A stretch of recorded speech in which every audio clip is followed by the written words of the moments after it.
to Tea Time with Whoa Dakota. I'm here with Brandy Zdan. Hello. My friend and fellow musician. And we're drinking Cup of Sunshine by Traditional Medicinals. It's always so hard to say. Traditional Medicinals. It's many syllables. It's a lot of things, but it's mostly just delicious. And this is Cup of Sunshine. It promotes good mood. It's Kana herb, and neither of us had ever heard of that, but apparently it has lots of mood-lifting benefits. It's a low-growing herbaceous succulent that thrives in South Africa. So thanks for the mood. And today we're going to talk about some stuff that, some things that are really heavy on my mind as a woman. Just turned 29 this year. We have all these myths in our lives about your eggs are drying up, you better hurry up and give me grandchildren. Ooh. We feel those pressures. I think, I'd like to segue to you, Brandy, about, we've had conversations and you've made me feel a lot better about where I am on the spectrum of things in terms of eggs, motherhood, career. So I just want to talk a bit with you about just number one, sort of what you've come to in the past few years of your life that have made you feel so okay about being ready for motherhood coming up. Mm-hmm.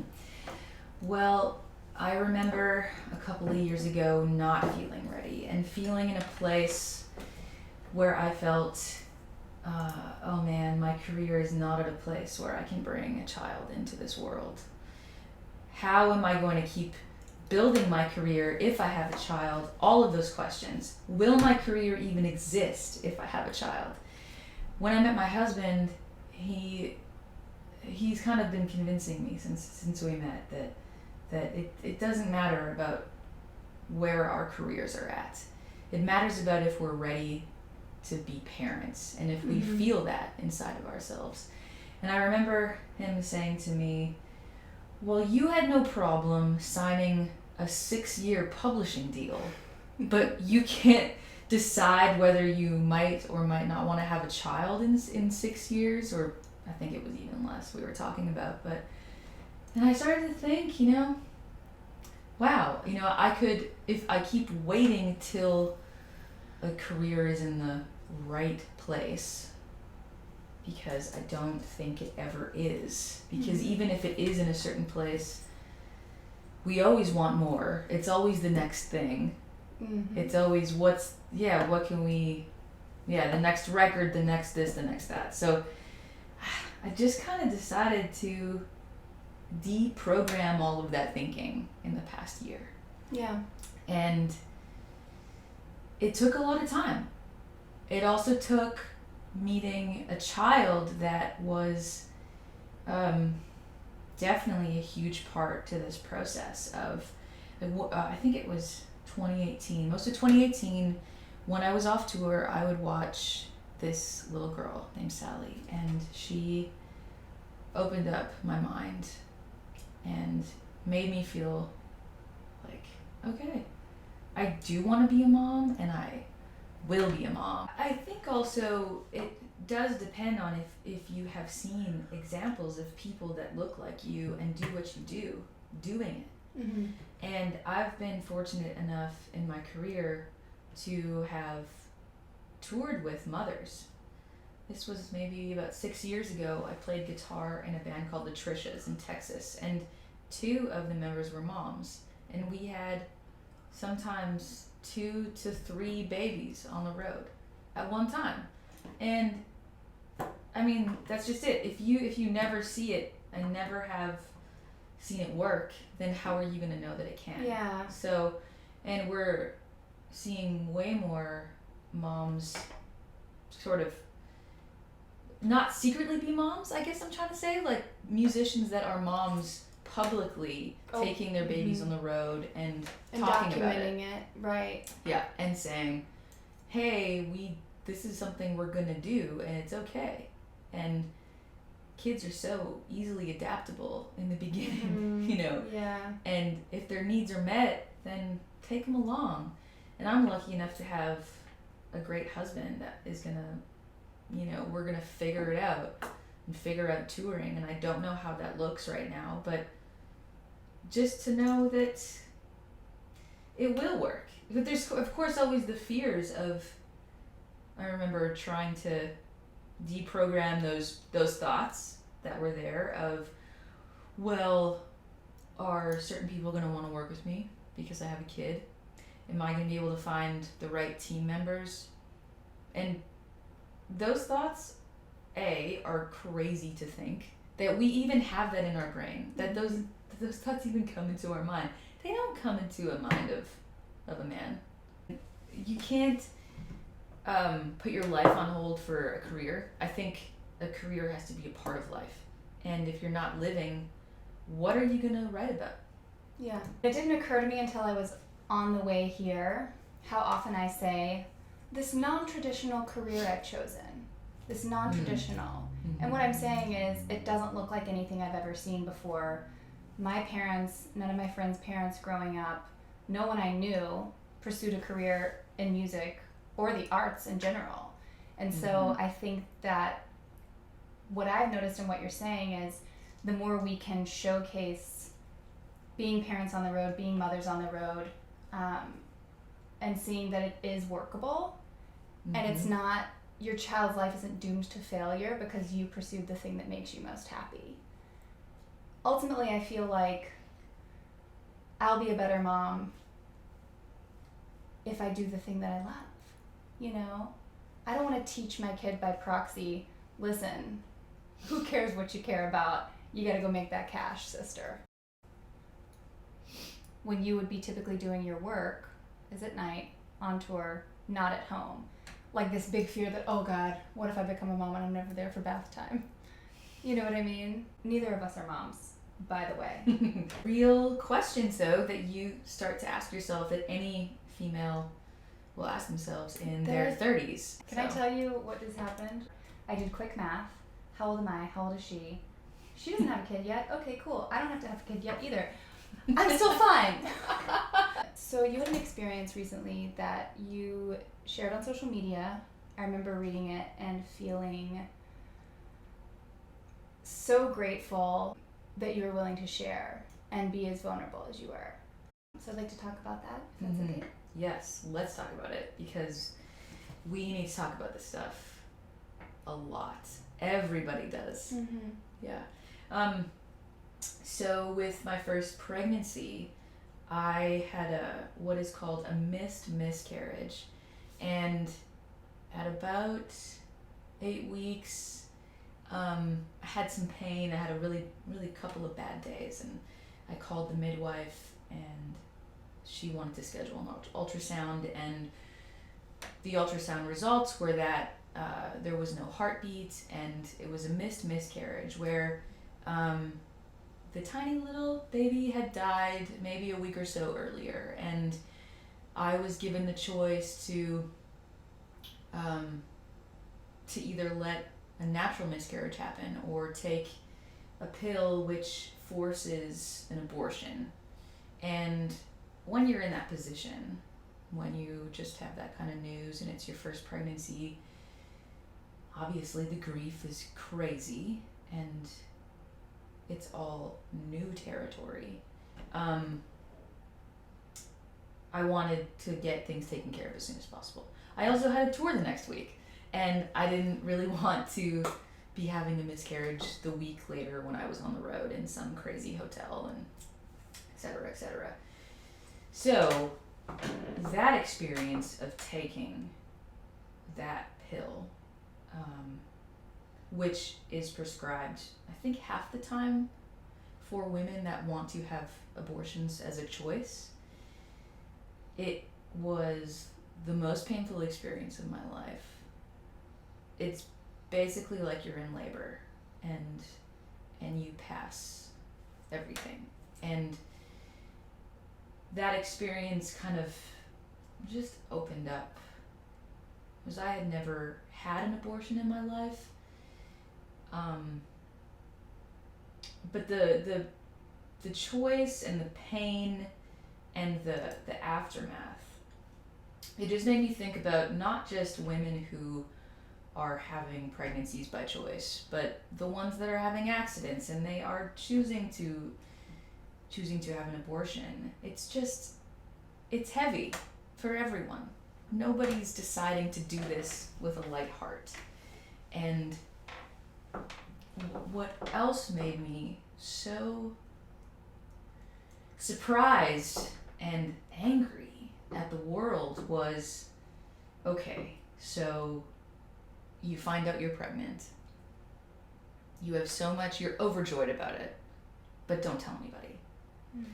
Go through the whole first trimester that is usually the worst for women with all of the different symptoms. Don't tell anybody. And you have a high chance of miscarriage and high chance that you lose the baby. Don't tell anybody.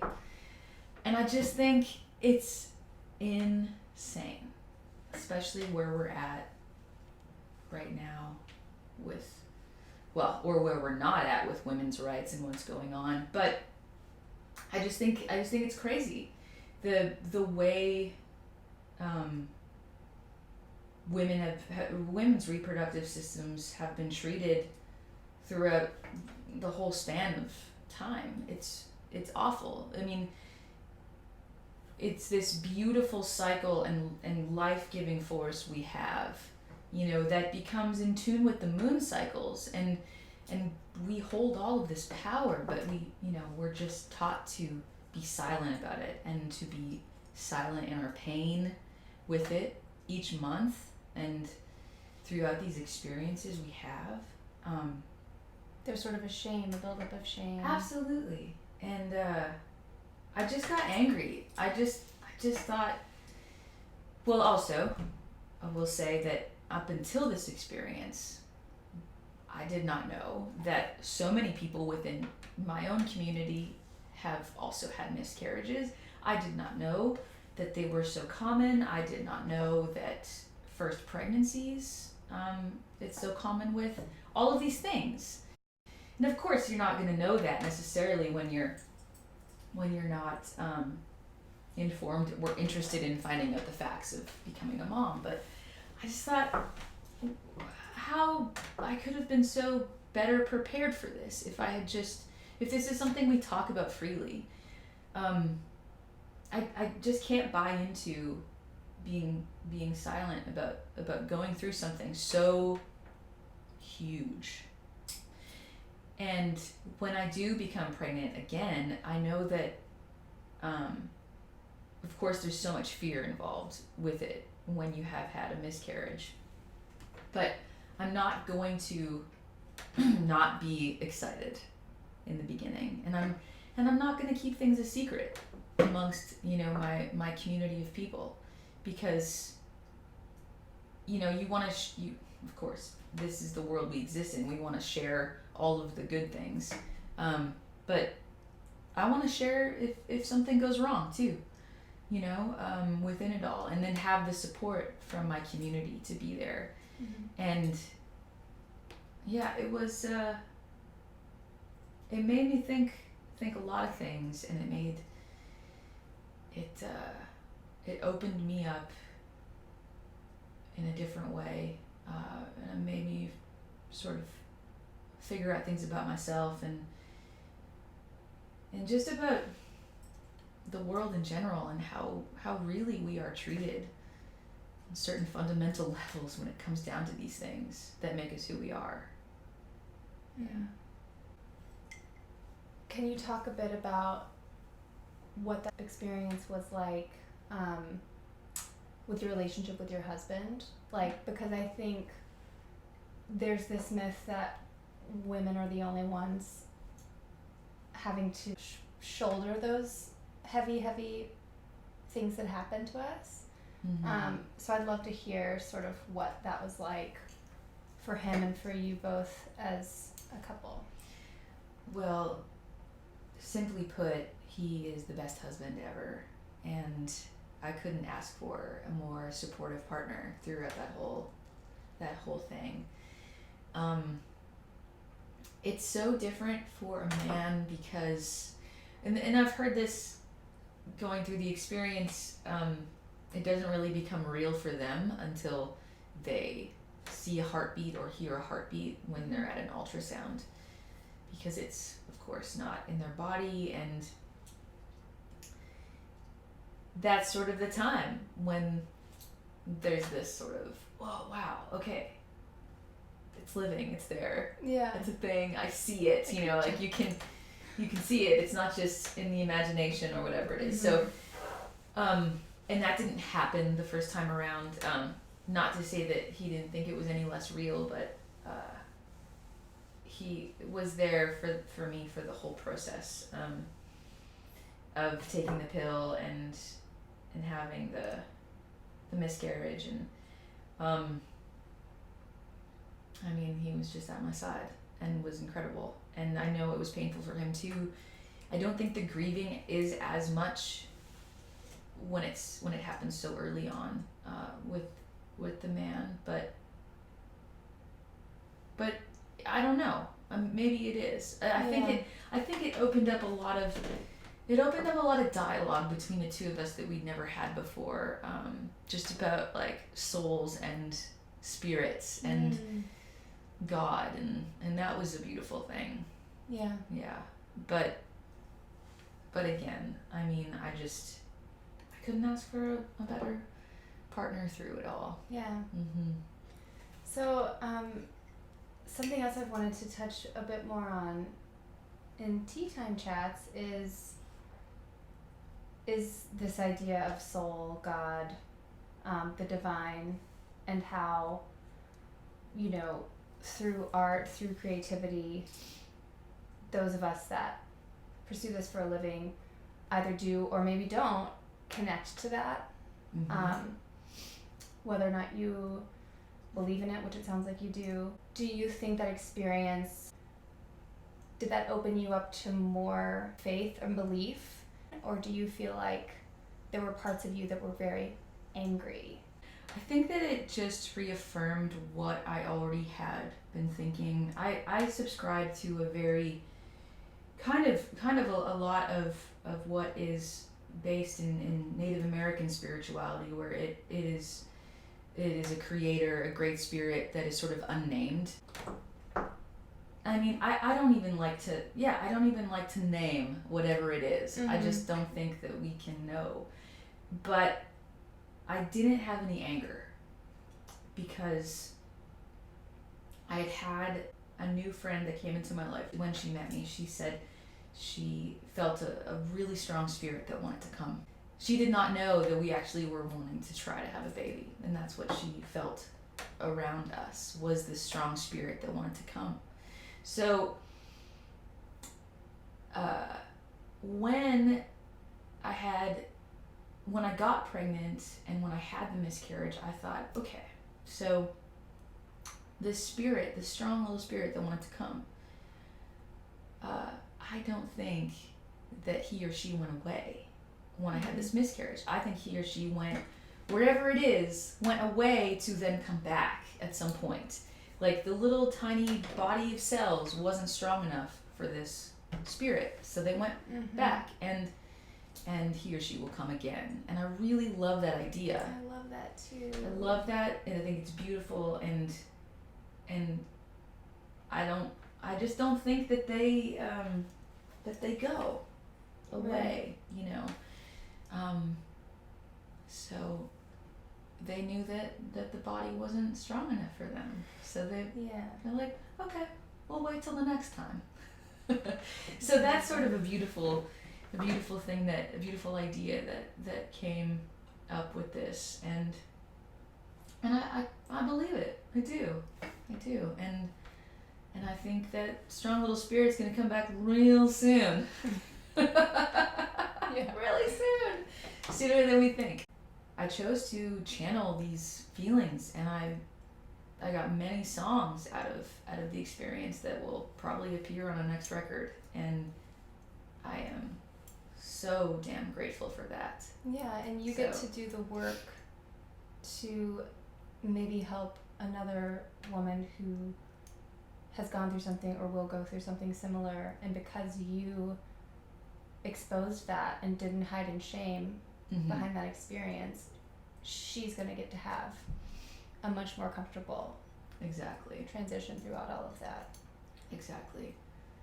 That's the whole point of it all, you know, just and I totally also respect the idea of people wanting to be private about all of that too, of course. Mm-hmm. Of course. But it's the idea that society has told us that we have to be quiet about it. That it's not our choice to be quiet about it. That's really the issue. Right. Because, of course, we can do whatever we want with it. It's your process. Mm-hmm. But to, you know, at around the time that I had the miscarriage, there was all the bans that started to happen. The abortion bans that were coming up in the States, in the southern states, and the timing of it was so crazy, and I just felt like, man, I can't believe that they would do this, that this is something that's happening again, because we've kind of been under the impression that our mothers already did the work for this, mm-hmm. fought those battles, but you know, just having people say that, you know, even having someone say that women use it as a form of birth control is like, no. Maybe there's one case ever that happened, but women they're not going to go through all of that. They don't, that's just not how this works. It's not fun. It's not not how this exciting. works. Right. And I went to a rally here in Nashville, and I heard stories. There was a bunch of older elderly women that were telling their stories, and there were a couple of coat hanger stories, and I was just in tears. I was like, I didn't really know that happened. I mean, we hear stories about it, but we don't need to go back to that time, you know. And healthcare is such an issue already in this country, and the access to it is so hard and so expensive that there's already issues with that.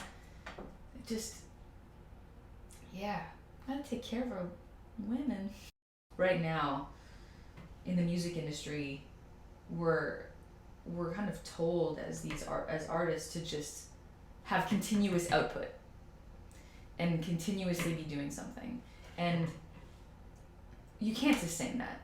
There's no sustaining that as a person, as a human fucking being.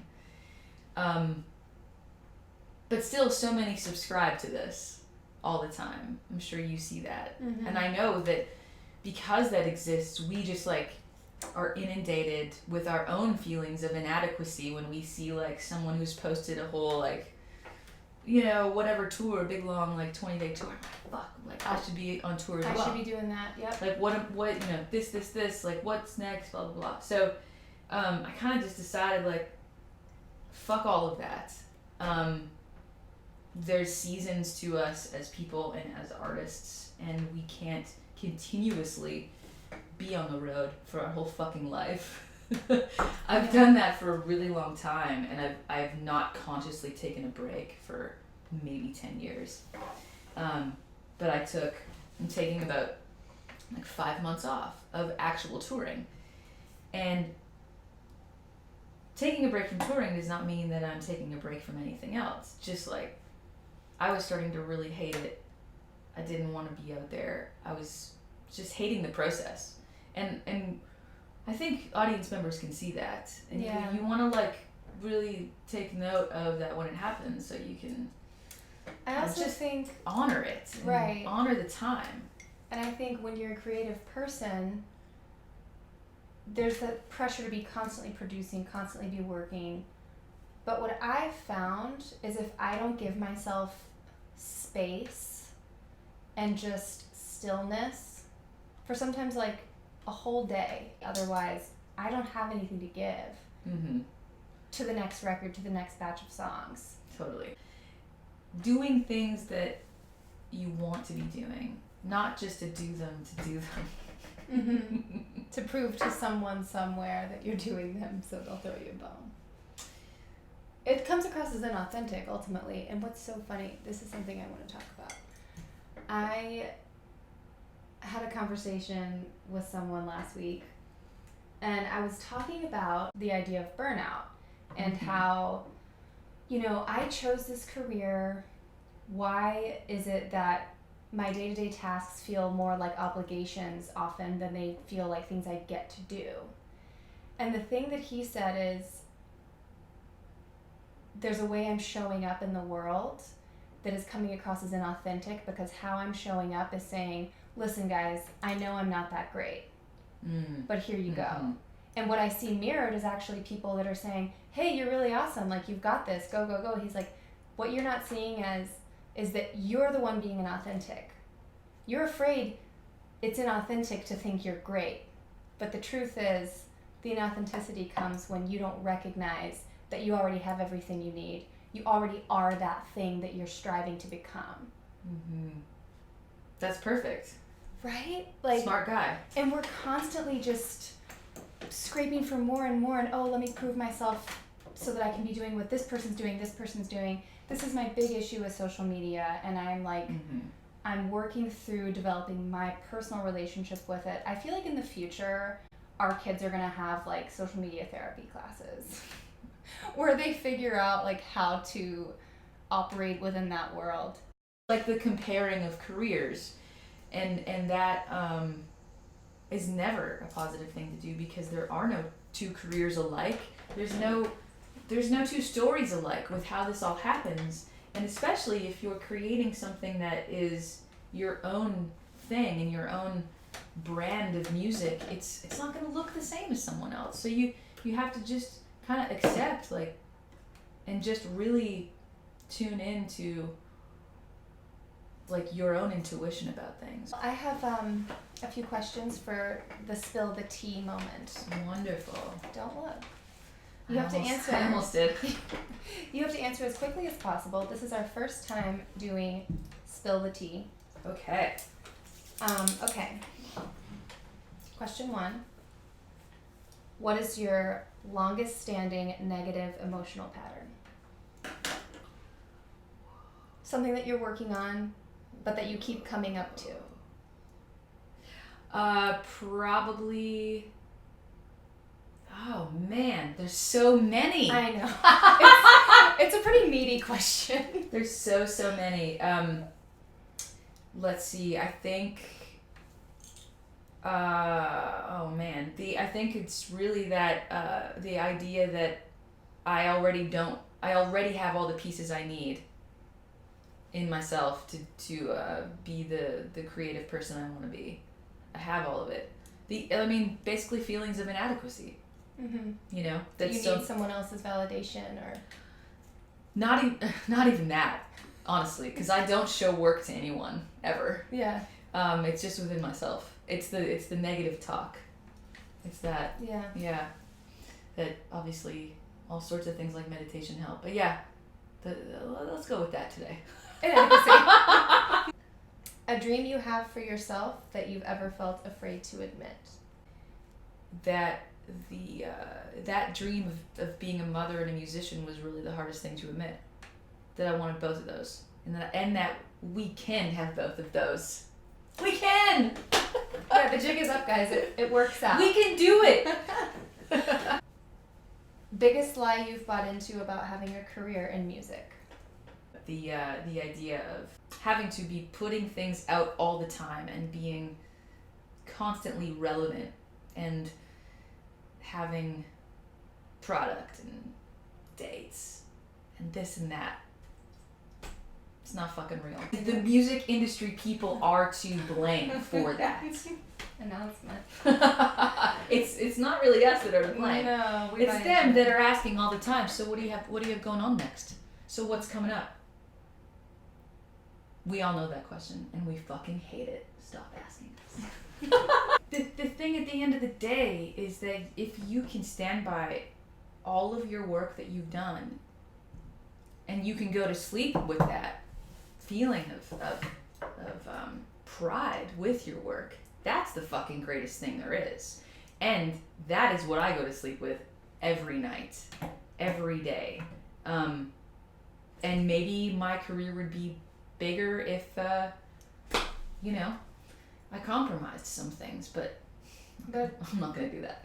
at the cost of what though? Sometimes, you know, I feel like a lot of people, I've heard so many stories of people, you know, not being their own compass, and then they have this ginormous career and they are sick, physically, mentally, all of it. Yes, Because and then they still come out of it at the end not knowing at all who they are, or like who their music, what their music is. Yeah. And that's a tragedy to me, you know. And that's kind of like my whole approach with entering into producing artists is really trying to light the fire within them to figure out what their own light is and what they are as musicians and all of the things that they are and that they bring to the table and the unique qualities, and just kind of setting them on a journey of self-discovery. Yeah, you know, I love that.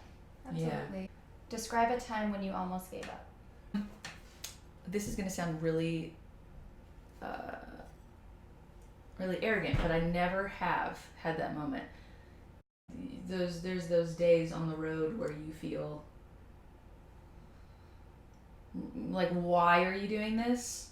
What is this for?